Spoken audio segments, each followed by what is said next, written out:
नमस्कार दर्शकों, स्वागत है आपका आपके पसंदीदा कार्यक्रम नमस्कार एमपी में। और जैसा कि आपको ज्ञात है, इस कार्यक्रम के माध्यम से हम आपको समसामयिक विषयों की जानकारी प्रदान करते हैं, साथ ही साथ ले जाते हैं सैर पर और देते हैं फिटनेस के मंत्र भी, मिलवाते हैं मेहमान से भी। तो आज के कार्यक्रम की शुरुआत करते हैं। आज हम जिन विषयों पर चर्चा करने जा रहे हैं, सबसे पहले आपको बता देते हैं जो पहला विषय है बहुत ही खास है। बात करेंगे प्रदेश में जल प्रबंधन के बारे में और जल संसाधन विभाग से हमारे साथ श्री विकास राजौरिया जी हैं।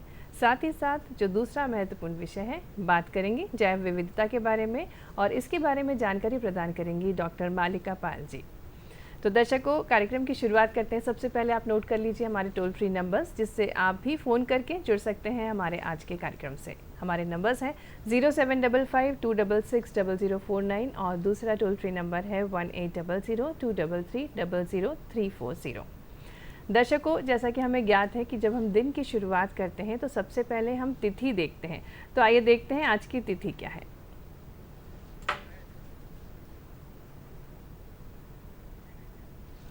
आज की तिथि विक्रम संवत 2080 फाल्गुन माह कृष्ण पक्ष पंचमी तिथि है। 29 फरवरी 2024 तिथि है और दिन है गुरुवार। दर्शकों, तिथि के साथ साथ इतिहास भी बहुत महत्वपूर्ण होता है, क्योंकि हर दिन कुछ ना कुछ खास घटित होता है इतिहास में। तो आइए नज़र डालते हैं 29 फरवरी को क्या कुछ खास घटित हुआ है इतिहास में। इतिहास की बात करें तो 29 फरवरी को जन्मे जो व्यक्ति हैं उनके बारे में आपको बता दें। 1896 में मोरारजी देसाई, जो कि भारत के एक स्वाधीनता सेनानी और भारत के छठे प्रधानमंत्री थे, आपका जन्म हुआ था। साथ ही साथ 1904 में रुक्मणी देवी अरुंडले भरतनाट्यम की प्रसिद्ध भारतीय नृत्यांगना थी, आपका भी जन्म हुआ था। साथ ही में 1932 में CS शेषाद्री भारत के प्रसिद्ध गणितज्ञ थे, आपका भी जन्म हुआ था। दर्शकों, 2008 में प्रसिद्ध साहित्यकार डॉक्टर बच्चन सिंह को अनुवाद के लिए वर्ष 2008 का साहित्य अकादमी पुरस्कार प्रदान किया गया था। वहीं 2008 में ही भारतीय मूल की 21 वर्षीय छात्रा ऋचा गंगोपाध्याय ने न्यू जर्सी में हुए 26वीं सालाना सौंदर्य प्रतियोगिता में मिस इंडिया USA 2007 का खिताब जीता था। दर्शकों, बता दें आपको कि आज 29 फरवरी है और 29 फरवरी का दिन क्यों खास होता है, क्योंकि जब लीप वर्ष आता है तो 29 दिन होते हैं और 29 फरवरी को कई लोगों का जन्मदिन भी होता है, उनको भी ढेरों शुभकामनाएं। दर्शकों, विचार की अगर बात करें तो कई बार एक विचार से हमारी सोच बदल जाती है, हमारा जीवन बदल जाता है। तो आइए नज़र डालते हैं आज के विचार पर। पृथ्वी कहती है धैर्य न छोड़ो, कितना ही हो सिर पर भार। नभ कहता है फैलो इतना, ढक लो तुम सारा संसार। और ये अमृत वचन है सोहन लाल द्विवेदी जी के, बहुत ही अनमोल वचन है, क्योंकि वाकई में जो पृथ्वी कहती है कि हमें कभी धैर्य नहीं छोड़ना चाहिए, चाहे कितना भी भार हमारे सर पे हो, और हमें नभ के बराबर फैलना चाहिए और अपनी रोशनी से पूरे संसार को रोशन करना चाहिए। दर्शकों, बात करते हैं आज की बात की, और आज हम बहुत ही महत्वपूर्ण विषय लेकर आए हैं। प्रदेश में जल प्रबंधन की बात करने वाले हैं। जल क्योंकि बहुत ही महत्वपूर्ण है और इसी की महत्वपूर्ण जानकारी देने के लिए हमारे साथ जल संसाधन विभाग से श्री विकास राजौरिया जी हैं, जो कि परियोजना प्रशासक हैं। बहुत बहुत स्वागत है विकास जी आपका। सर, आपसे जानना चाहेंगे कि प्रदेश में जल प्रबंधन की बात कर रहे हैं, जल प्रबंधन कितना महत्वपूर्ण है, क्या उद्देश्य होता है जल प्रबंधन? देखिए, जल प्रबंधन सामान्य भाषा में यदि हम कहें तो जल प्रबंधन मिनिमम लॉस टू लाइफ जी और maximum utilization of water resources, मतलब न्यूनतम जन हानि करते हुए अधिकतम उपयोग जल का हम किस प्रकार करें जी। जन हानि से तात्पर्य है कि फ्लड्स, जो जल अपने जब हमारे यहाँ प्रेसिपिटेशन होता है, जल गिरता है, तो बहुत सारे जोन्स में फ्लड्स जनरेट हो जाते हैं, तो उसका प्रबंधन करना जल प्रबंधन का महत्वपूर्ण भाग है। और फिर जल का संग्रहण करना, कि हम जल को किस प्रकार संग्रहित कर रहे हैं और उसका अधिकतम उच्चतम दक्षतम उपयोग कैसे कर रहे हैं। बिल्कुल, दक्षतम उपयोग बहुत महत्वपूर्ण है इस पूरे प्रबंधन की श्रृंखला में। तो यह आप सरल भाषा में जल प्रबंधन को अपन मान सकते हैं। बिल्कुल सर, आपने बहुत अच्छी बात कही कि जल से ही जीवन है, जीवन बहुत ज़्यादा निर्भर करता है जल पर, और जल को सहेज के रखना बहुत महत्वपूर्ण है। सर, जल प्रबंधन नीतियों की अगर बात करें, जल संसाधन विभाग काफ़ी अच्छा कार्य कर रहा है और प्रदेश में जल संरक्षित करने के लिए भी बहुत कुछ कार्य कर रहा है। किस प्रकार से नीतियाँ बनाई जाती हैं, क्या कुछ प्लानिंग की जाती है जल विभाग द्वारा?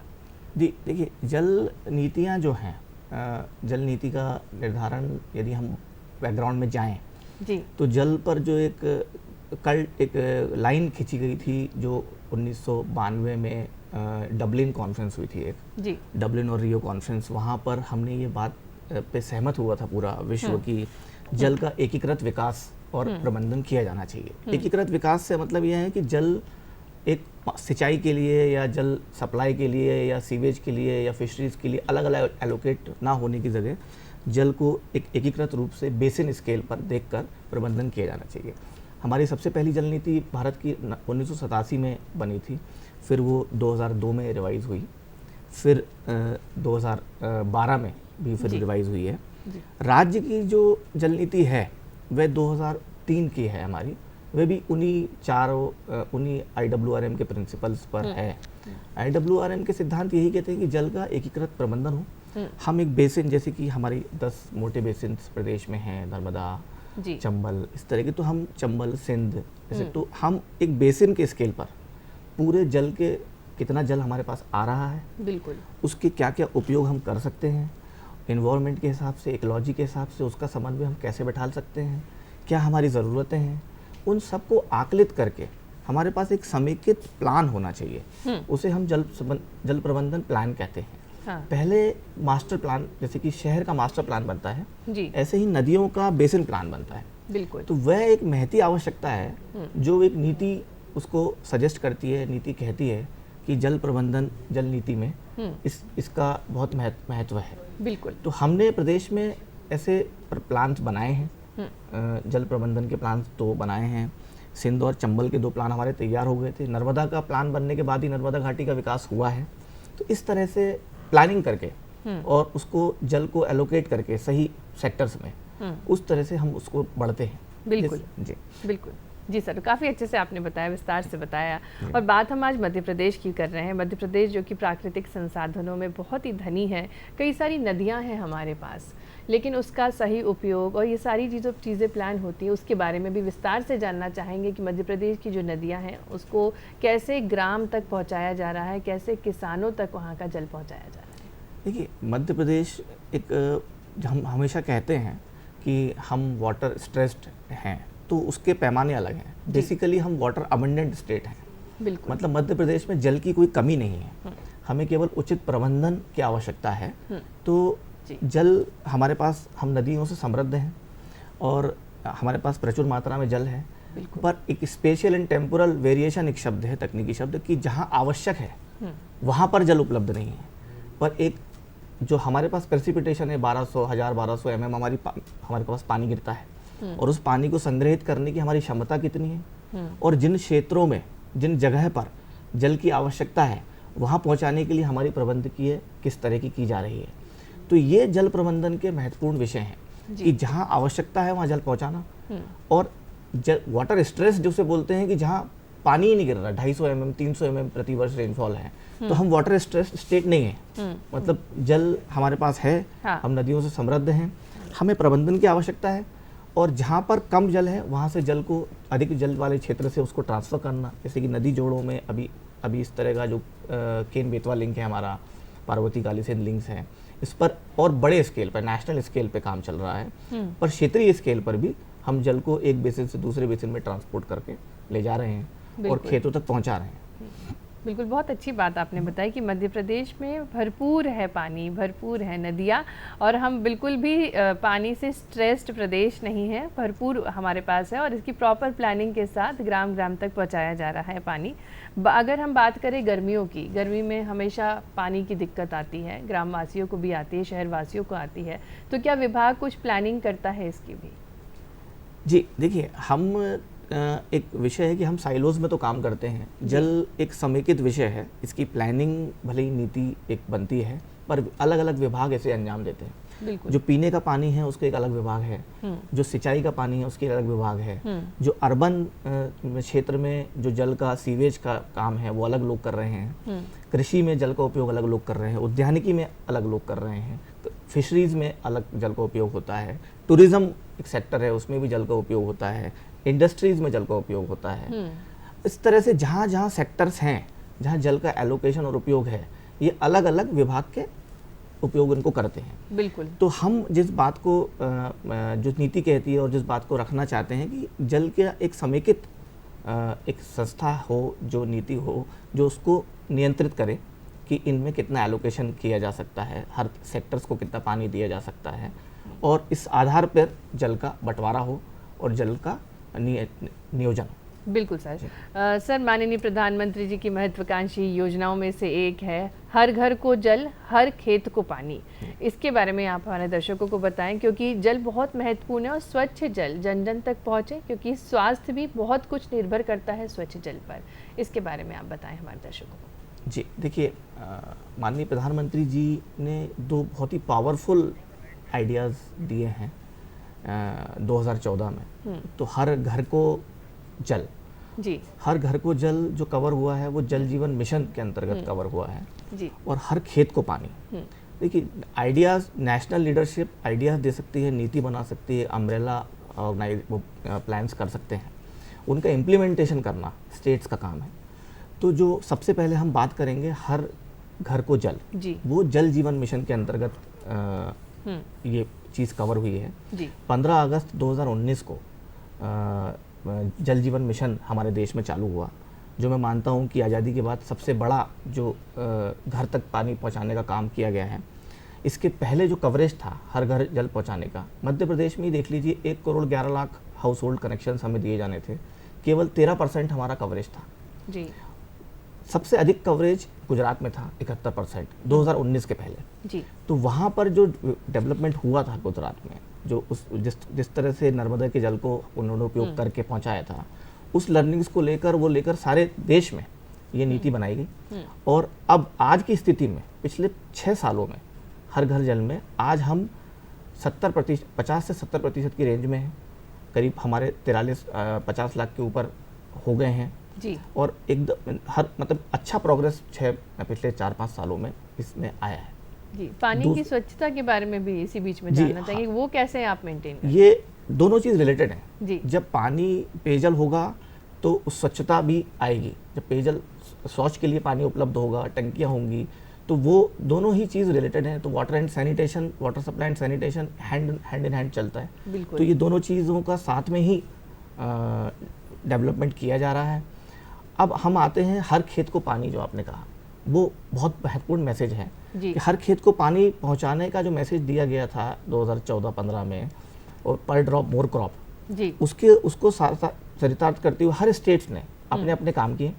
हर स्टेट्स ने कुछ कुछ योजनाएं बनाई, अपने उपयोग के हिसाब से किया। मध्य प्रदेश, मैं ये प्राइड शेयर करना चाहूँगा कि मध्य प्रदेश ने वो हर खेत को पानी पहुँचाने के लिए ऐसी योजनाएं बनाई हैं कि हम बांध से सीधे खेत तक जी, उस पानी को ले जा रहे हैं और वहाँ पर एक इक्विटेबल प्रेशर देकर एक नल की तरह जी, हम पहुँचा रहे हैं। तो ये एक तरह का नवाचार है और उस पूरी योजना, उस पूरी प्रणाली को हम स्कैडा और दूरस्थ नियंत्रण से कंट्रोल कर रहे हैं। बिल्कुल। और स्कैडा के बारे में भी विस्तार से आप हमारे दर्शकों को बताएं, क्या है SCADA system? SCADA is a supervisory control and data acquisition system. मतलब हम दूरस्थ स्थल पर बैठकर जी, इसका हम अपने चीज़ों को, जल को कंट्रोल कर सकते हैं। जैसे कि मैंने हर खेत तक पानी पहुंचाने की बात कही, बिल्कुल, तो हर खेत तक पानी पहले नहरी व्यवस्था से जाता था। जी, तो नहरी व्यवस्था में नहर से पानी जाता था, कोई नियंत्रण नहीं होता था। अब हम उसको लिफ्ट करके और अंडरग्राउंड पाइपलाइन से पहुंचा रहे हैं और जगह जगह पर नियंत्रक लगा के हम उसमें नाप रहे हैं कि कितना पानी हमारे पास जा रहा है खेतों में और हाँ, कितना उसका उपयोग हो रहा है। तो बिल्कुल, प्रेशर कितना जा रहा है, कितना फ्लो जा रहा है, हमारे पास उसके आंकड़े हैं। जैसे कि घरों में वाटर मीटर्स लगते हैं, तो वाटर मीटर का एक तरह का दूरस्थ कंट्रोल, बिल्कुल, उसे हम स्कैडा के रूप में उपयोग कर रहे हैं टेक्नोलॉजी के रूप जी सर, बहुत अच्छे से आपने बताया कि स्कैडा सिस्टम से किस प्रकार से कंट्रोल किया जाता है और इससे जल भी संरक्षित होता है। और जो बात कही आपने, हर खेत को पानी मिले और पर ड्रॉप मोर क्रॉप। पर ड्रॉप मतलब एक एक बूंद से किस प्रकार से ज़्यादा हम अनाज उगा सकते हैं, कृषि को बढ़ावा दे सकते हैं, इसके बारे में बताया। और ये स्काडा सिस्टम ऑटोमेटेड सिस्टम है जिससे नियंत्रित कर सके कि कितना पानी पहुंचाना है हर एक खेत तक। सर बहुत अच्छी आपने बात बताई और सिंचाई परियोजना वाकई में महत्वपूर्ण है क्योंकि किसानों का जीवन बदला है। क्या कुछ बदलाव देखा है सर आपने, किसानों के जीवन में किस प्रकार से बदलाव आया है इन परियोजनाओं के माध्यम से? देखिए, एक कहावत है कि आप किसान को जल दे दीजिए और कुछ मत बताइए। तो हमारा जो अर्थव्यवस्था है प्रदेश की, वह 90% जो उपयोग है पानी का जी, वह कृषि आधारित अर्थव्यवस्था है और पानी का 90% उपयोग भी कृषि पे ही किया जाता है। बिल्कुल। तो हम जब किसान को पानी पहुंचा रहे हैं, उसके बाद उनके पूरे आर्थिक, सामाजिक, कल्चरल लाइफ में पूरा बदलाव आ रहा है। आज से कुछ साल पहले 7 लाख हेक्टेयर 2003 में हमारी 7 लाख हेक्टेयर सिंचाई थी, आज हम 45 लाख से अधिक एक्सीड कर गए हैं। बिल्कुल। तो जो खाद्यान्न है, हम सबसे ज़्यादा खाद्यान्न पूरे देश में वो उगा रहे हैं। गेहूं के में हम अग्रणी हैं। कृषि कर्मण अवार्ड हमें 5 साल तक मिला, इस कारण से लगातार मिलता जा रहा है। तो जल के प्रबंधन से जो कृषि में विस्तार हुआ है वह अनुकरणीय है। मध्य प्रदेश में बहुत बड़े स्केल पे हुआ है और किसानों का जो आय है वह बड़ी है और निरंतरता। हमारा जो पूरी भूमि है, कृषि योग्य भूमि है प्रदेश में, वो 1,55,00,000 हेक्टेयर है। उसमें से आज हम शासकीय स्रोतों से 45 से 47 लाख हेक्टेयर तक पहुंच गए हैं। बिल्कुल। और हमारा उद्देश्य है कि हम 2025 तक 65 लाख हेक्टेयर तक पहुंचे जी। और विकसित भारत की जो हमें परिकल्पना दी गई है उसमें हम 2047 तक पूरी जो भूमि है कृषि योग्य मध्य प्रदेश में, उसमें हम हर खेत तक पानी पहुंचाने में सक्षम रहें। इस प्रकार की हमारी प्लानिंग है, नीति है, उसमें हम बढ़ रहे हैं आगे। बिल्कुल विकास जी, आपने बहुत अच्छे से बताया कि किस प्रकार से किसानों का जीवन बदला है। और सर ने जैसा बोला कि किसानों को बस पानी देने की देरी होती है और फिर वो जो अपनी कृषि की जो प्रोसीजर होते हैं उसको वो अपना जो उनका कार्य होता है बखूबी निभाते हैं और जिससे उनकी दिनचर्या, उनकी आय भी बढ़ी है, अर्थव्यवस्था भी हमारे प्रदेश की बढ़ी है। सर जैसा कि हम सभी जानते हैं कि महिला प्रतिनिधि भी चुने गए हैं ग्राम से, जिससे नल से जल को व्यवस्थित रूप से घर घर तक पहुंचाया जाए।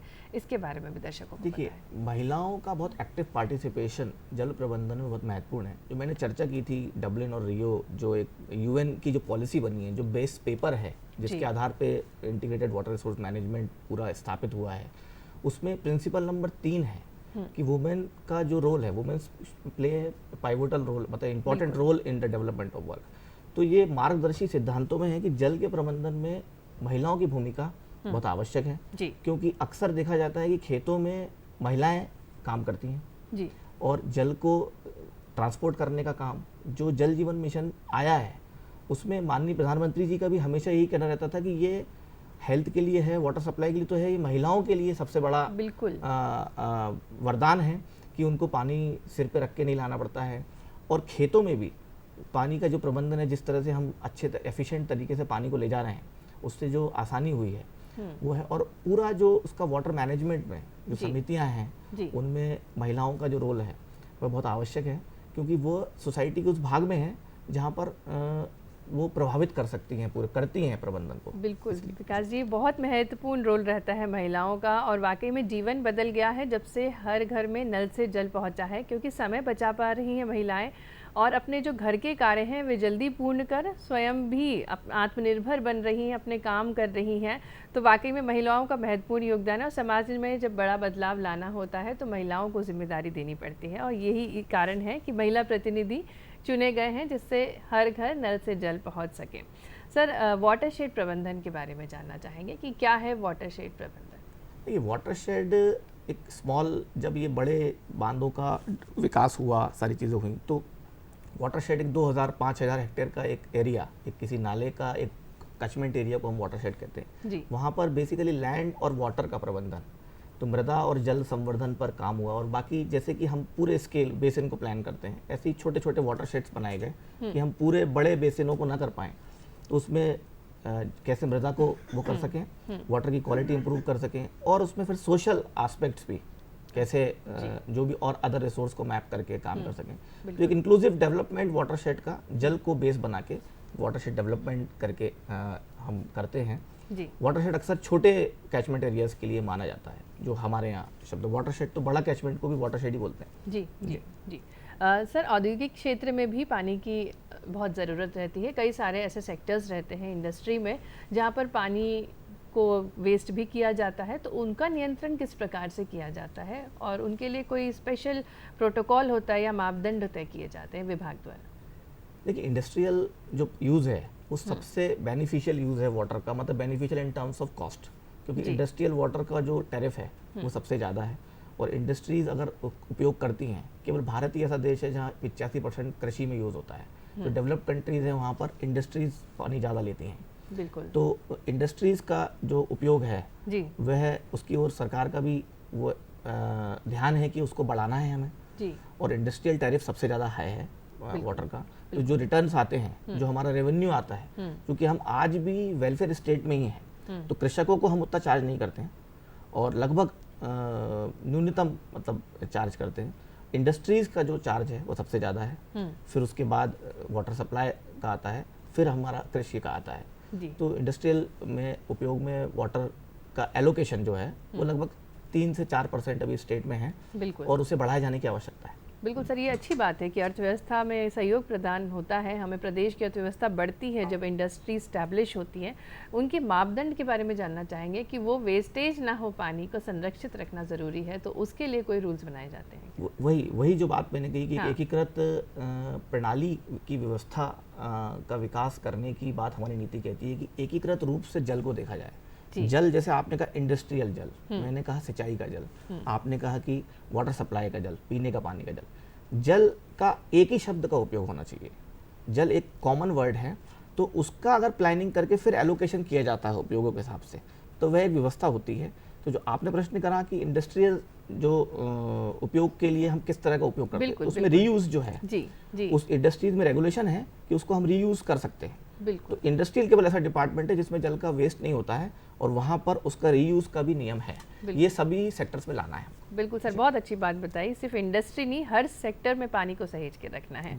सर, नवाचार की अगर बात करें तो विभाग द्वारा क्या कुछ नवाचार किए गए हैं जिससे जल संरक्षित रह सके और जन जन तक पहुँच सके? देखिए, जैसे हर खेत को पानी की बात कही, उसे जैसे एमपी ने अपटेक किया और जैसे अभी हमने विगत 5, 6, 7, 8 सालों में अपटेक किया है कि हम जल उपयोग दक्षता जो है, मतलब यदि नहरी व्यवस्था से हम पानी को ले जाते थे तो 33% पानी उपयोग होता था।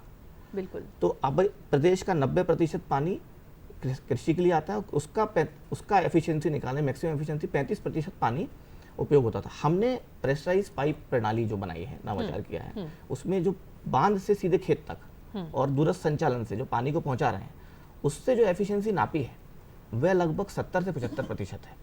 और जब किसान उसमें स्प्रिंकलर का उपयोग नहीं कर रहा है, बिल्कुल, और जब उपयोग करेगा तो वो 85% तक, 80 से 85 पहुंचेगी। तो ये जो राइज है 40% का एफिशिएंसी का, ये एक बहुत बड़ा राइज है और मैं मानूंगा कि एक चेंज को मार्क कर रहा है। ये कल्ट इवेंट है वाटर रिसोर्स मैनेजमेंट में कि आप इतने एफिशिएंट हो गए हैं। जो नेशनल गोल भी है हमारा, नेशनल वाटर मिशन का गोल नंबर 4 है, उसमें यह है कि वाटर यूज एफिशिएंसी को 20% बढ़ाना है। तो हम उसको 40% तक बढ़ा चुके हैं और ये डेमोन्स्ट्रेटिव एग्जांपल है हमारी मोहनपुर और कुंडलिया परियोजना, जो सबसे पहले पूरे प्रदेश में ही पाइप परियोजना चल रही हैं, पर हम सबसे पहले उनको इम्प्लीमेंट कर चुके हैं और उनमें पिछले 3 साल में नाप के उन पेपरों को देशी और विदेशी स्थलों पर, मतलब संस्थानों पर हम उनको प्रदर्शित कर चुके हैं। तो उस आधार पर मैं ये बात को प्रामाणिकता से कह रहा हूँ। बिल्कुल, मध्य प्रदेश के लिए गर्व की बात है कि इस नवाचार से पूरे देश में एक स्टैंडर्ड बना के दिया है। जो प्रेशराइज पाइप प्रणाली के बारे में सर ने बताया, उससे 85% तक वाटर का यूजेज हो रहा है बिना उसको वेस्ट करे। सर, हम ये भी जानना चाहेंगे, कई सारे बांध हैं हमारे यहाँ मध्य प्रदेश में, उनकी कैसे प्लानिंग की जाती है? कोई महत्वपूर्ण बांध है तो जल विभाग का महत्वपूर्ण योगदान रहता है प्लानिंग में और उसके इम्प्लीमेंटेशन में, उसके बारे में दर्शकों। देखिए, वाटर रिसोर्स डिपार्टमेंट जो है वो कस्टोडियन है सरफेस वाटर और ग्राउंड वाटर का, जितने भी वाटर रिसोर्सेज हैं। तो प्लानिंग जो बांधों की बात की, तो बांध प्रेडोमिनेटली जल संसाधन विभाग का ही डोमेन है, बिजनेस रूल्स में है। तो बांध को बनाने के पहले हम उसके आकलन करते हैं कि पानी कितना आ रहा है।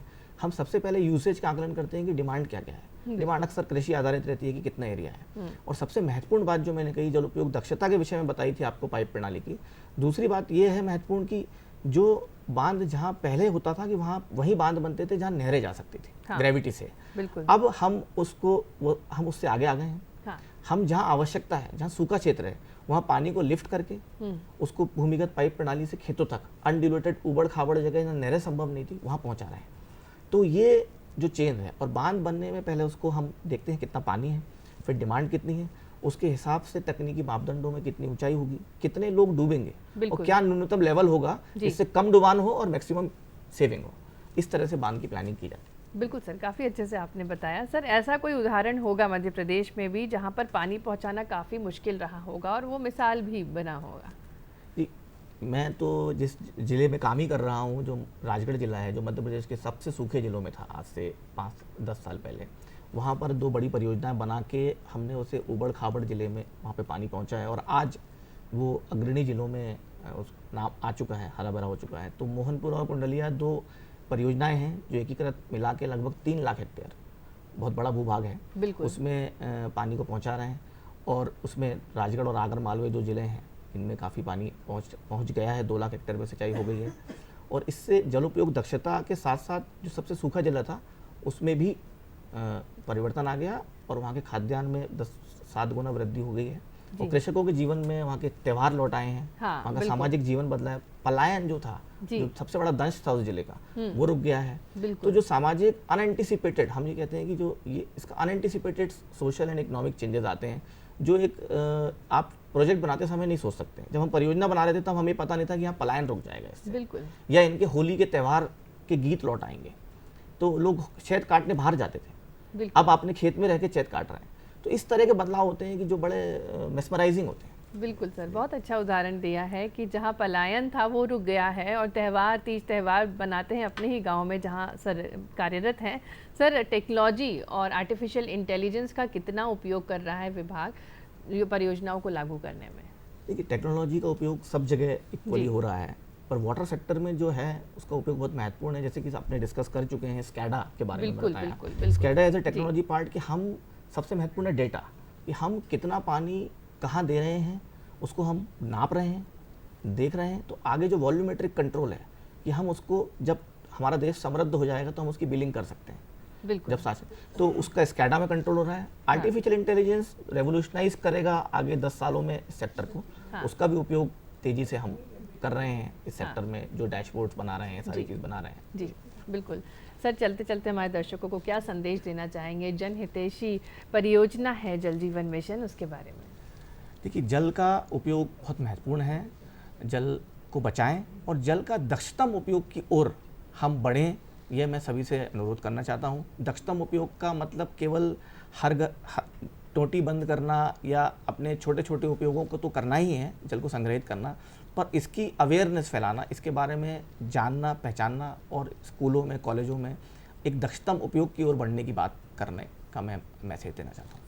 बहुत बहुत धन्यवाद विकास राजौरिया जी, आपने बहुत ही महत्वपूर्ण जानकारी हमारे दर्शकों को दी। कितना महत्वपूर्ण है जल को संरक्षित रखना।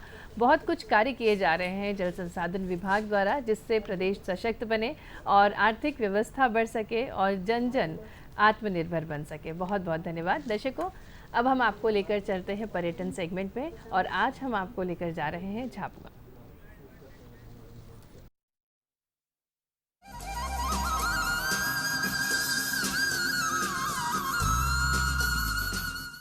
झाबुआ, सृष्टि की उदारताओं और मानवीय विडंबनाओं का संजाल। झाबुआ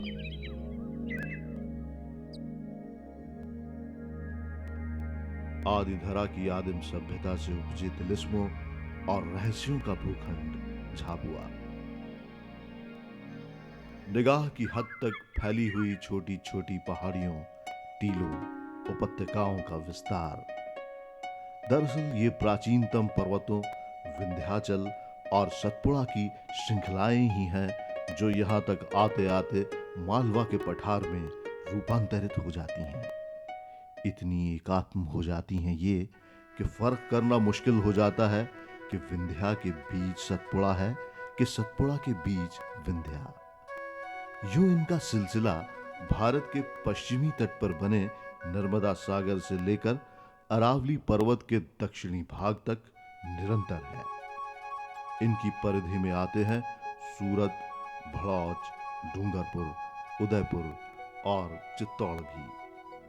महाराष्ट्र, गुजरात, राजस्थान के सीमांत और पश्चिमी मध्य प्रदेश की आदि धरा पर बसी है आदिम जातीय भील सभ्यता।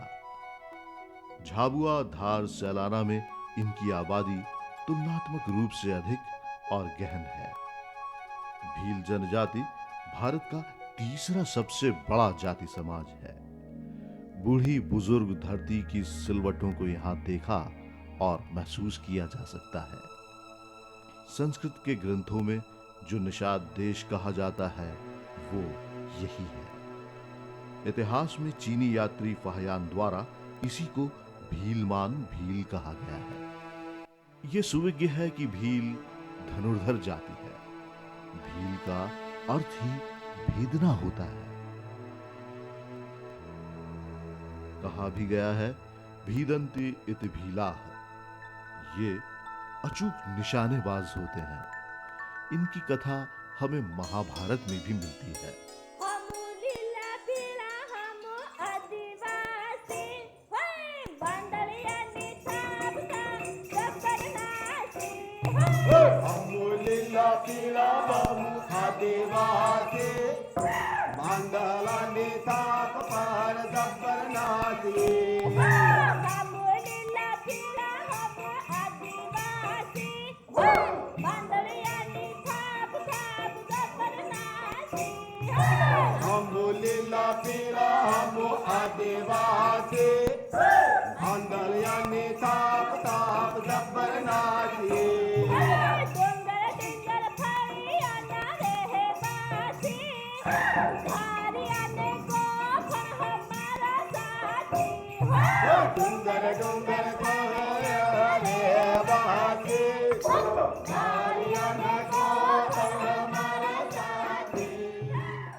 द्रोणाचार्य इनके लक्ष्य भेदन से इतने प्रभावित और आतंकित हुए कि इनसे इनका अंगूठा ही मांग लिया। एकलव्य की इस कथा के जमाने से भील अपने धनुष पर तर्जनी और मध्यमा उंगलियों के द्वारा ही प्रत्यंचा तानता है।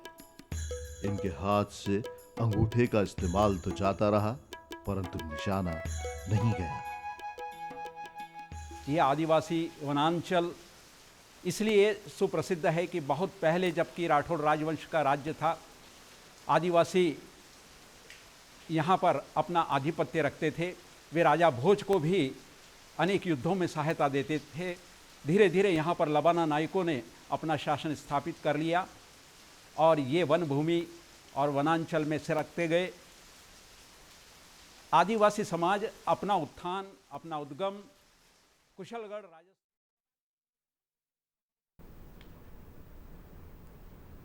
दर्शकों, अब हम बात करने जा रहे हैं जैव विविधता के बारे में और आज विषय विशेषज्ञ के तौर पर हमारे साथ स्टूडियो में है डॉक्टर मालिका पाल जी। बहुत बहुत स्वागत है मैम आपका। और डॉक्टर मालिका पाल जी प्रिंसिपल हैं मित्तल इंस्टीट्यूशंस ऑफ एजुकेशन से। मैम, आज हम बहुत ही महत्वपूर्ण विषय पर बात करने जा रहे हैं, जैव विविधता, पृथ्वी पर मौजूद सभी जीवों से जिसमें तात्पर्य है। क्या है मैम जैव विविधता? जैव विविधता एक ऐसा शब्द है जिसमें पूरी पृथ्वी समाहित है जी। जितने भी तरह के जीव जंतु या हम कहेंगे कि जो भी सांस लेने वाले प्राणी हैं वो सभी जैव विविधता में आते हैं, जिसमें हाथी से लेके ब्लू व्हेल से लेके जितने भी सूक्ष्म जीव हैं, परजीवी हैं, पैरासाइट्स हैं, ये सभी के सभी जैव विविधता में आते हैं। तो नॉर्मली हम लोग ये सोचते हैं शेर, चीता, भालू, हाथी ये जैव विविधता में आते हैं, ऐसा नहीं है। इसमें पेड़ पौधे, पशु पक्षी, कीट पतंगे, मछलियाँ, जो आपको समझ में आता है कि जो सांस लेता है और किसी तरीके से जीवित है, वो जैव विविधता में आते हैं। बिल्कुल, जिसमें भी जीवन है उसे हम कह सकते हैं वो जैव विविधता में आते हैं। और जैव विविधता की बात करें, क्या उपयोगिता है जैव विविधता की? एक सबसे बड़ी बात ये है कि हमारा जो आधुनिक समाज है वो हर किसी चीज़ को इस बात पे आकलन करता है उसका कि वो उपयोगी है कि नहीं है। हम अब मानव परिप्रेक्ष्य में अगर नहीं देखें, अगर हम इकोसिस्टम के पॉइंट ऑफ व्यू से देखेंगे तो हर पशु पक्षी सूक्ष्म जीव मतलब अब सांप बिच्छू चुचंदर हर किसी की अपनी उपयोगिता है। एक छोटा सा उदाहरण हम देंगे कि जैसे बोला जाता है कि उल्लू जो है लक्ष्मी जी का वाहन है ना, उसे इंग्लिश में बार्न आउल कहते हैं। वो कहाँ रहता है? खेत खलिहानों में रहता है। तो अगर खेत खलिहानों में उल्लू है तो मतलब वो वहाँ पर जो चूहे वगैरह हैं, चूहे हैं, इनसे अपने खेत में जो अनाज है उसको बचाता है। बिल्कुल। तो वो अब वैसे अगर आप देखा जाए तो उल्लू की क्या उपयोगिता है, पर उपयोगिता तो है, वो एक जीवन चक्र में उसका अपना एक स्थान है। बिल्कुल। जैसे कीड़े मकोड़े हैं, कीड़े मकोड़ों की क्या उपयोगिता है? कीड़े मकोड़े नहीं होंगे तो पक्षियाँ अपने चूजों को क्या खिलाएंगी? बिल्कुल। अब पक्षियाँ नहीं रहेंगी तो परागण नहीं होगा या बीजों का बिखराव नहीं होगा। तो कौन सी चीज़ कहाँ क्या काम करती है, अगर हम ये कहते हैं उपयोगी नहीं है, उससे बेहतर है कि हम ये कह सकते हैं कि अभी इसके बारे में हमें नहीं मालूम। बिल्कुल सही बात है, बिल्कुल सही बात है। प्रकृति में हर जीव जंतु का उपयोग है और उसका अपना खुद का रोल है, बहुत महत्वपूर्ण रोल रहता है, पूरा इकोसिस्टम बनाते हैं। मैम, कई सारे जीव जंतु विलुप्त हो रहे हैं जैसा कि हमें ज्ञात है, और जैसे जैसे विकास की ओर हम बढ़ रहे हैं, मनुष्य विकास कर रहा है, नई नई चीज़ों की खोज कर रहा है, कई सारी प्रजातियाँ विलुप्त हो गई हैं। और विलुप्त होने से हम जब भी बात करते हैं तो हमें डायनासोर्स याद आते हैं, सफ़ेद शेर याद आते हैं, सफ़ेद हाथी याद आते हैं, और भी कई सारे जीव जंतु हैं, उनके बारे में आप दर्शकों को बताएं। हाँ, विलुप्त होना जो है एक नेचुरल प्रोसेस है। मतलब पृथ्वी जब बनी करीब 4.5 बिलियन ईयर्स पहले जब पृथ्वी बनी, उस समय से लेकर आज समय तक, मतलब पृथ्वी के बनने के बाद उसमें जीव जंतु का प्रादुर्भाव करीब 3.9 बिलियन ईयर्स पहले हुआ। हाँ। उससे लेके अभी तक करीब 99% जो जीव हैं वो विलुप्त हो गए, क्योंकि पृथ्वी का जैसे जैसे विकास होता गया, टेम्परेचर, पानी वगैरह की चीज़ें होती गई, उस समय जो प्रचलित जानवर थे वो उन्होंने धीरे धीरे दूसरे जानवरों को जगह दी। इसे हम एवोल्यूशन कहते हैं। लेकिन अभी क्या हो रहा है कि वो जो नए जानवर बनते रहे हैं और पुराने जानवर विलुप्त होते रहे हैं, लेकिन अभी क्या हुआ है, हमने उस प्रक्रिया को 200 गुना बढ़ा दिया है। नए जानवर बन नहीं रहे हैं, नए जानवर या नए वेरिएंट, अब हम कोविड से हम समझते हैं कि वेरिएंट क्या होता है। तो बहुत आसान है इस चीज़ को समझाना कि नए वेरिएंट या नए जीव जंतु पशु पक्षी आ रहे हैं, लेकिन उनके आने की दर और दूसरे पक्षियों का विलुप्त होने का जो दर है उसमें ज़मीन आसमान का फ़र्क आ गया है। इसलिए कम होती जा रही है हमारी बायोडाइवर्सिटी। मतलब अभी अगर मैं कहूँगी कि 1970 से लेके अभी तक अगर हम देखेंगे तो पृथ्वी में जितने जीव जंतु थे उसके 30% कम हो चुके हैं। बिल्कुल। मैम, मुख्य कारण क्या रहता है? कुछ जीव जंतु की स्थान हमारी प्रकृति में बहुत महत्वपूर्ण है, हाँ। लेकिन उनकी भी तादाद देखें तो निरंतर कम होती जा रही है, तो उनके लिए क्या कुछ करना चाहिए? जीव जंतु का जो विलुप्त होने का कारण है, जो बहुत ज़्यादा हाईलाइटेड होता है कि हमने शिकार कर लिया इसलिए ख़त्म हो गए, एक्चुअली ऐसा नहीं है। होता क्या है कि अगर किसी का अपने घर छीन लिया, उसका भोजन छीन लिया, तो वो खुद ही खुद मर जाएगा बिना शोर मचाए, और किसी को पता ही नहीं चलेगा। अब अगर हमने जंगल काट दिए तो जंगल में रहने वाले आपको बड़े बड़े जानवर याद रहे, लेकिन उन कीड़ों का क्या जो किसी खास पेड़ की छाल में रहते थे, उन पक्षियों का जिनका घोंसला उनमें था, तो वो जो है वो साइलेंट मौत मरते हैं, उनके बारे में कोई जानता तक नहीं है। मतलब हमें कहेंगे कि अभी तक भी साइंटिस्ट लोग बहुत मॉडेस्ट हैं ये कहने के लिए कि करीब 8.7 मिलियन प्रजातियां हम मानते हैं कि हैं, लेकिन हमको 1.2 मिलियन के बारे में ही मालूम है, बाकी के बारे में हमको मालूम भी नहीं है। तो हमको ये पता ही नहीं चलेगा कि हमने क्या खो दिया। एक 2-3 उदाहरण मैं देना चाहूँगी। एक बहुत प्रचलित उदाहरण है डोडो, एज डेड एज डोडो करके अब इंग्लिश में कहावत भी है। 18वीं शताब्दी के उत्तरार्ध में जब यूरोपियन कॉन्करर्स अलग अलग जगह गए तो अफ्रीका के कोने में एक छोटा सा द्वीप है, जैसे अपने यहाँ पे श्रीलंका का एक द्वीप दिखता है, तो अफ्रीका के उधर एक छोटा सा मेडागास्कर है, और मेडागास्कर द्वीप में एक पक्षी होता था डोडो। वो मुर्गी और बतख के बीच का उसका साइज रहता था जी। तो यूरोपियन सेटलर्स ने उसको मार के खाना शुरू किया और वो धीरे धीरे खत्म हो गया, बात खत्म। उसके बाद ये देखा गया कि मेडागास्कर में बहुत अच्छा एक महोगनी प्रजाति का पेड़ था, वो पेड़ खत्म होने शुरू हो गए जंगल में, अब वो पेड़ मिलते नहीं। तो पूछा गया कि क्यों हो रहा है, उस पर शोध हुआ तो ये पता चला कि डोडो पक्षी जो है उस पेड़ के फल खा लेता था, और फल जब उसके आंतों से निकलता था तो वो नरम हो जाता था और उससे उसकी नई वो तभी अंकुरण कर पाता था। तो अब डोडो नहीं है तो जंगल ही खत्म हो गए, और हमको ये पता चला 30 साल बाद। बिल्कुल बिल्कुल। तो इसी तरीके से अगर भारत का हम प्रासंगिक उदाहरण लें, आजकल गिद्ध नहीं दिखते। हाँ जी बिल्कुल। क्यों नहीं दिखते? उसका कारण ये है, एक केमिकल आता है डाइक्लोरोफिनेक। आप लोग देखेंगे जो दर्द निवारक स्प्रेज वगैरह होते हैं, ऑइंटमेंट्स होते हैं, उसमें उसका इस्तेमाल होता है। एडवर्टीजमेंट में भी बहुत दिखता है वो। तो जब मवेशियों को चोट लगती है या उनको दर्द की गोलियां दी जाती हैं तो उनको डाइक्लोरोफिनेक दिया जाता है।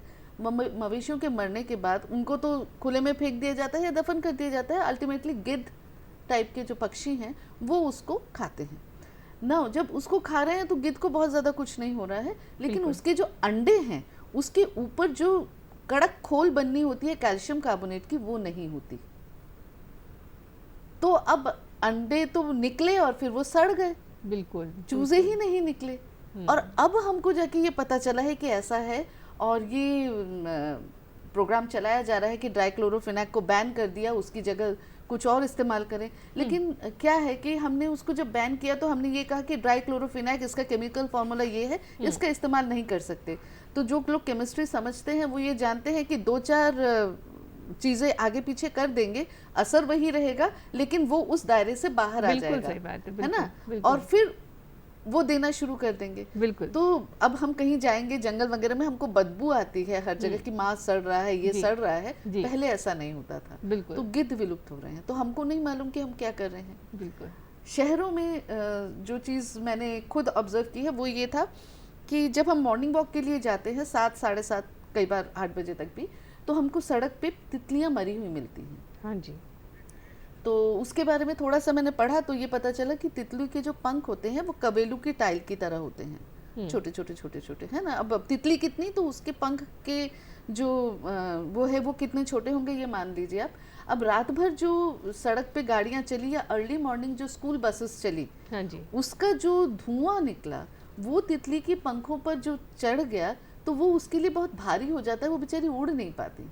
तो रात को जहाँ आराम करने के लिए रुकी थी वहीं वो खत्म हो जाती है, क्योंकि अर्ली मॉर्निंग उनको उड़ना होता है। बिल्कुल तो मल्लिका जी, बहुत अच्छी चर्चा हमारी हो रही है जैव विविधता के बारे में। हमारे साथ एक कॉलर जुड़े हैं, प्रदीप साहू जी, स्वागत है आपका। प्रदीप जी, आप अपना प्रश्न पूछ सकते हैं। Good morning everyone. जी नमस्ते। मैं ये पूछना चाहता हूँ मैडम, बायोडाइवर्सिटी का मतलब क्या होता है? जो कुछ भी इस धरती पर है वो बायोडाइवर्सिटी है जी। Whatever life exist on this earth, that is biodiversity, flora and fauna. तो बायोडाइवर्सिटी के लॉस के कौन कौन से इंपॉर्टेंट फैक्टर्स होते हैं, और बायोडाइवर्सिटी को कंजर्व क्यों करना चाहिए और कैसे कंजर्व किया जा सकता है, बताइए। बिल्कुल, इसी पर चर्चा हम कर रहे थे कि लॉस का कारण क्या है, कंजर्वेशन कैसे कर सकते हैं। चर्चा जारी रहेगी। मैम, आप बता दीजिए संक्षिप्त में कि कंजर्वेशन और लॉस का क्या है।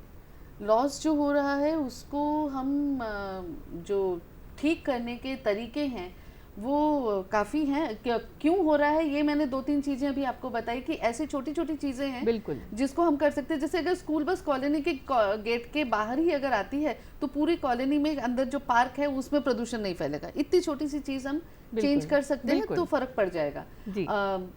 और कंजर्वेशन के लिए हम मेजर ये देखते हैं कि हम किसी भी एरिया को कॉर्डन ऑफ कर दें कि यहाँ पर आप कुछ ना करें, प्रकृति अपनी जगह खुद ले लेगा। अगर कोई जगह बहुत दिनों तक खाली पड़ी रहती है, वहाँ नेचुरली पेड़ पौधे आ जाते हैं अपने आप, जिनको हम लगाते नहीं हैं, जिसे हम जंगली कहते हैं। एक्चुअली वो जंगली हैं और वो उसी जगह के तौर तरीकों के हिसाब से हैं।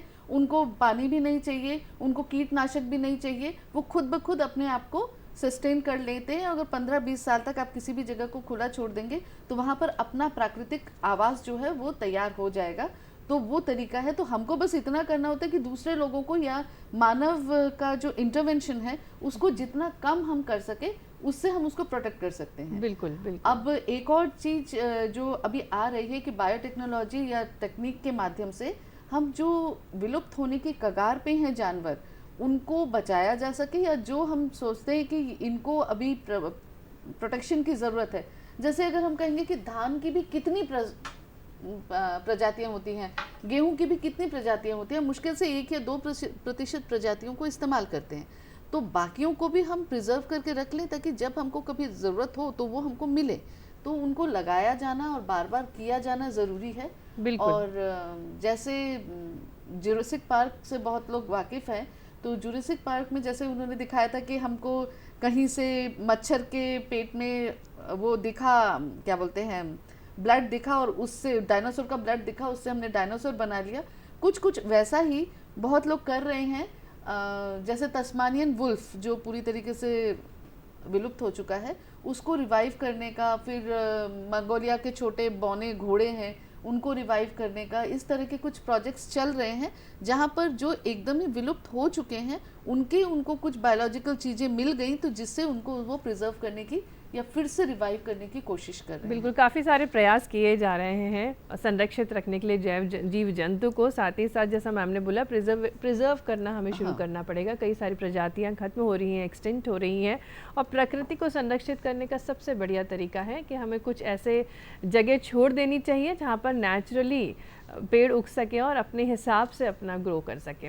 मैम, जैसे कि हम बात कर रहे हैं जैव विविधता के बारे में, ग्लोबलाइजेशन हो रहा है, अर्बनाइजेशन हो रहा है, और इसी कारण से पेड़ काट दिए जाते हैं जी, या पेड़ उखाड़ दिए जाते हैं और उखाड़ कर एक नई जगह पर विस्थापित किए जाते हैं।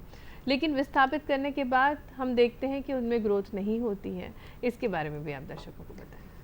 देखिए, अगर मैं डायरेक्टली इस चीज़ को एड्रेस करूंगी तो बहुत लोग इसको समझ नहीं पाएंगे, लेकिन आप ये सोचिए कि कोई अगर विस्थापित हो जाता है, कोई अगर अपने गांव से विस्थापित होकर शहर में आ जाता है, ठीक है, उसकी रोजी रोटी चल रही होती है, लेकिन उसका जीवन चक्र, उसका सामाजिक जो एक ताना बाना था वो टूट चुका होता है। ऐसा ही पेड़ पौधे और पशु पक्षियों के साथ होता है कि आपने एक जंगल साफ कर दिया कि वहाँ कोई भी परियोजना हो रही है उसकी वजह से, और फिर आपने कहीं और पेड़ लगा दिए जी, कहीं और कुछ और पेड़ लगाया होगा, ठीक है ना।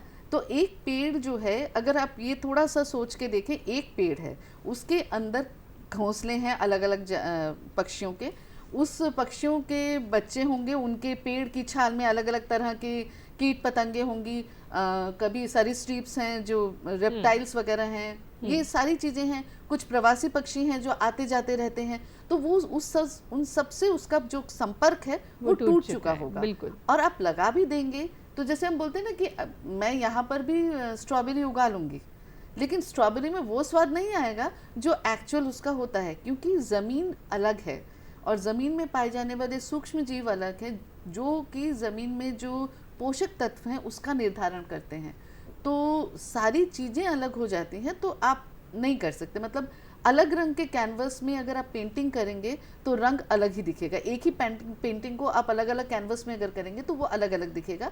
हमको जो जहाँ है उसको वहीं रोकना बहुत ज़रूरी है, तभी वो कर पाएंगे हम उसको, कि जहाँ जो क्षेत्र है वह उसी जगह पे उसको हम कर पाएँ।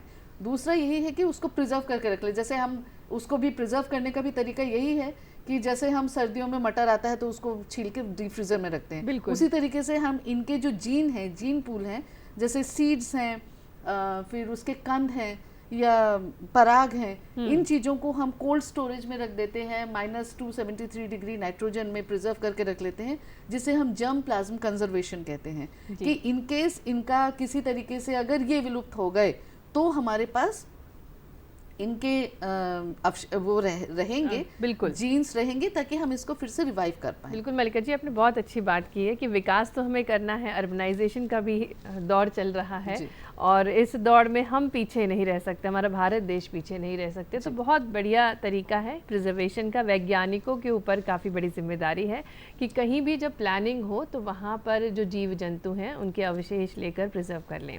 मैम, जानना चाहेंगे आपसे, आपने एमपी इको टूरिज़्म बोर्ड के लिए भी बहुत अच्छा कार्य किया है और आप लोगों को भी प्रेरित करती हैं कि वे जंगल से जुड़ें, ज़मीन से जुड़ें। इसके बारे में भी दर्शकों को बताएं। नहीं, मैं आपको थोड़ा सा ये बताना चाहूँगी कि बहुत अच्छा तो नहीं किया है। हाँ, मैं उनसे जुड़ी हूँ और लास्ट 2 इयर्स, अभी इस साल तो नहीं हो पाया, लास्ट 2 इयर्स मैं उनका जो अनुभूति कार्यक्रम है उसमें मास्टर ट्रेनर थी। एक ज़िले के लिए, विदिशा ज़िले के लिए जी। तो उसमें जाकर मैंने जो खुद ट्रेनिंग ली उससे मुझे बहुत सारी चीज़ें पता चली कि प्रिजर्वेशन का तरीका एक जो हम ये लेते हैं कि हम किसी भी चीज़ की बात करते हैं तो हम ये ना कहें कि ये फलानी चीज़ के लिए उपयोगी है। जैसे मुझे बहुत बुरा लगा, कहीं देखा मैंने कि अर्जुन का पेड़ है, बहुत बड़ा पेड़ था, लेकिन वो जहाँ तक हमारे हाथ जा सकते हैं वहाँ तक उसकी छाल नहीं थी। क्यों? क्योंकि जैसे ही कोई अर्जुन का पेड़ दिखाता है और बोलता है इसकी छाल ना डायबिटीज़ में काम आती है, अब जो भी लोग सामने हैं वो उसकी खाल उतारने लग जाते हैं, भले ही वो डायबिटिक हो या ना हो, भले ही वो घर ले जाके उसको फेंक दे। तो क्या ज़रूरत है किसी भी चीज़ को ये बताने की कि ये दवाई के लिए काम आता है या फलानी चीज़ के लिए काम आता है? वो मुझे फ़िलहाल ज़रूरत नहीं है, लेकिन एक नेचर बन गया है हमको कि अगर हमको कोई भी चीज़ कहीं दिखता है तो बस हम उठा लेते हैं। तो जंगल में भी जब ट्रेल में जाते हैं, किसी विल्डरनेस में हम ट्रेन में जाते हैं, तो एक चीज़ जो हम अपने स्टूडेंट से कहते हैं कि take only photographs, leave only memories, leave only footsteps, take memories and leave only footsteps. इसके अलावा आपको कुछ छोड़ना नहीं है, इसके अलावा आपको कुछ लेना नहीं है। आप किसी के घर में जब जा रहे होते हो तो आप क्या करते हो? अब हम जंगल में जा रहे हैं, वो भी किसी का घर है, किसी का रहवास है, तो वहाँ हम क्या करते हैं? वहाँ जाते हैं, एंजॉय करते हैं, आ जाते हैं, ना कुछ छोड़ के आते हैं कचरा, ना वहाँ से कुछ तोड़ ताड़ के लेके आते हैं। तो हमको वही सम्मान वहाँ देना पड़ेगा कि अगर हम जंगल में गए हैं तो हम किसी के घर गए हैं, उसको उसी सम्मान से हम रखें। कोई भी जीव जंतु बड़ा छोटा या उपयोगी अनुपयोगी नहीं है, वो वहाँ है क्योंकि उसका भी अधिकार है। बिल्कुल, वो उसका अधिकार क्षेत्र है। ये हमने बहुत ज़्यादा अपने आप को फैला लिया। बिल्कुल, जैसे बोलते हैं कि अगर पक्षी बोल रही होती तो हम ये कहते कि तुमने मेरे घर पे घोंसला बनाया, बोले नहीं, यहाँ पहले मेरा घर था जिसको आपने उड़ाकर अपना घर बनाया और अब आप कह रहे हो कि मैं आपके घर में घुसी हूँ। बिल्कुल। तो ऐसा नहीं है। जैव विविधता की बात हो रही है, अगर हम आज की पीढ़ी की बात करें तो आज की पीढ़ी इतनी ज़्यादा जुड़ी हुई नहीं है जंगल से या प्रकृति से, तो किस प्रकार से उनके नेचर बिहेवियर में चेंज लाना चाहिए, उनको कैसे प्रेरित करना चाहिए? मैं यही अनुभूति कार्यक्रम के तहत 2 अलग अलग क्या बोलते हैं स्टूडेंट सेट्स से मिली हूँ। गांव में जो बच्चे रहते हैं, दूर दराज के बच्चों क्षेत्रों में रहते हैं, उनको जंगल के बारे में बहुत मालूम है, उसकी उपयोगिता के बारे में मालूम है, लेकिन उसको प्रिजर्व करेंगे तो उनको ये लगता है कि अगर मैं अपना घर यहाँ नहीं बढ़ाऊंगा तो मैं तो छोटे घर में रह रहा हूँ, अगर मैंने यहाँ गाड़ियाँ नहीं खरीदी तो मैं कष्ट में हूँ, और मेरी गाड़ी खरीदने से दुनिया को क्या। ठीक है, क्योंकि उसको लोकली चीज़ों की उपयोगिता मालूम है, लेकिन उसको ये नहीं मालूम है कि इसका ग्लोबल एस्पेक्ट क्या है। अब अगर शहरों में, बड़े शहरों में बात करते हैं, उनको ग्लोबल वार्मिंग मालूम है, उनको क्लाइमेट चेंज मालूम है, उसको वो क्या बोलते हैं समुद्र से जल का स्तर बढ़ रहा है, वो सब मालूम है, लेकिन उसको ये नहीं मालूम कि क्यों हो रहा है, इसको मैं कैसे रोकूं। वो सेमिनार कॉन्फ्रेंसेस में जाते हैं, आंकड़ों की बात करते हैं, लेकिन ग्राउंड लेवल पे नहीं करते, कहीं कॉकरोच दिखाने की स्प्रे करना शुरू कर देते हैं। बिल्कुल। सो बिल्कुल डिफरेंट सिनेरियो है। तो जब मेरा रोल एज अ एजुकेशनिस्ट ये रहता है कि जब मैं जिस तरह के स्टूडेंट से मिलती हूँ, उनको दूसरा एस्पेक्ट जो है ये बताती हूँ। गांव के बच्चों को बताती हूँ कि भाई अगर आप ये करोगे तो टेम्परेचर बढ़ेगा तो क्या होगा। अब उनको ये नहीं मालूम, अगर मैं मध्य प्रदेश के किसी गांव में जाके कहूँगी कि समुद्र का जल स्तर बढ़ जाएगा, इससे बॉम्बे कलकत्ता डूब जाएगा या लंदन डूब जाएगा, तो उसको नहीं समझ में आएगा। उसको मैं ये कहूँगी कि अगर तापमान थोड़ा सा बढ़ा तो जो कीड़े मकोड़े हैं उनका जो ब्रीडिंग साइकिल है वो डिस्टर्ब होगा। वो ब्रीडिंग साइकिल डिस्टर्ब होगा तो उसके ऊपर जो पक्षी हैं उनका जो खाद्य का स्रोत है वो बिगड़ जाएगा। अगर पक्षी नहीं होंगे तो उसके आगे, जैसे कौवे का क्या उपयोगिता है कि कौवा जो है क्या बोलते हैं बट के पेड़ हैं, और गूलर बट पीपल, इनके जो बीज हैं उनको वो पचाता है और पचाकर वो इस लायक बनाता है कि उसमें से पौधे निकले। तो अगर ये पक्षियाँ नहीं होंगी तो वो पेड़ खत्म होंगे, तो उनको ये समझ में आएगा। बिल्कुल। कई सारे पक्षी भी विलुप्त होते जा रहे हैं, बस देखा यही जा कारण रहा है, है कि यही कारण यही सब ग्लोबल वार्मिंग और इन सब के कारण की वजह से ही कई सारे जीव जंतु खत्म होते जा रहे हैं। हाँ, मैम, ग्लोबल वार्मिंग का कितना कुछ असर पड़ रहा है और आम नागरिक किस प्रकार से सहयोग कर सकते हैं जैव विविधता को संरक्षित रखने के लिए? एक उदाहरण अभी मैंने दिया कि जैसे स्कूल बसेस आती हैं सुबह सुबह, हाँ जी, है ना, बिल्कुल। स्कूल बस के अगर मैग्नीट्यूड देखेंगे तो काफ़ी हैं, और वो कॉलोनी के अंदर घूम घूम के हर बच्चे के घर में रुकती है। क्या ज़रूरत है सुबह सुबह मम्मी पापा मॉर्निंग वॉक करते हुए कॉलोनी की गेट पे आए और बच्चा वहाँ से निकल जाए, तो कॉलोनी के अंदर जो पार्क है और उसमें रहने वाले जो छोटे मोटे कीड़े मकोड़े या जीव जंतु हैं वो प्रिजर्व हो जाएंगे जी, ऑटोमेटिकली। बिल्कुल। दूसरा है कि वो बहुत अच्छे से आपने मैम बताया, और जो आपने तरीके बताया वो वाकई में उपयोगी हैं, और जैव विविधता को किस प्रकार से हम संरक्षित रख सकते हैं, क्योंकि जीव जंतु बहुत महत्वपूर्ण है प्रकृति को संरक्षित रखने के लिए भी। बहुत बहुत धन्यवाद डॉक्टर मालिका जी, आपने बहुत महत्वपूर्ण जानकारी हमारे दर्शकों को दी। उम्मीद करेंगे दर्शकों आपको हमारा आज का कार्यक्रम बेहद पसंद आया होगा, और इसी के साथ हम आपसे लेंगे इजाज़त। नमस्कार।